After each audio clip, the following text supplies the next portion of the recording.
মুরগির মাংস রপ্তানিতে শীর্ষ দেশ ব্রাজিল। সম্প্রতি দেশটির একটি বাণিজ্যিক ফার্মে বার্ড ফ্লুর প্রাদুর্ভাব দেখা দেয় প্রভাব পড়েছে লাতিন আমেরিকা, চীন ও ইউরোপীয় ইউনিয়নের বাজারে।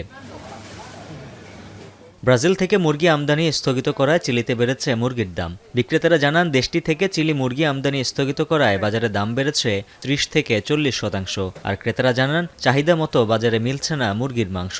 তাদের দাবি, কমে গেছে সরবরাহ।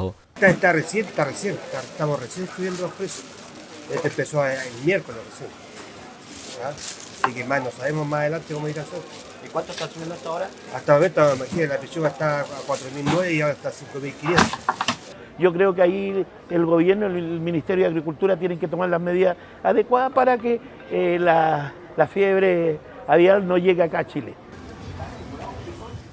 পরিস্থিতি সামাল দিতে ব্রাজিল সরকারের সঙ্গে আলোচনা শুরু করেছে চিলি প্রশাসন। দেশটির কৃষিমন্ত্রী জানান, প্রয়োজনে ব্রাজিলের নিরাপদ খামার থেকে সরবরাহ করা হবে মুরগি। বর্তমানে ব্রাজিলের কাছ থেকে 72% মুরগি আমদানি করে চিলি, আর 25% আসে যুক্তরাষ্ট্র থেকে।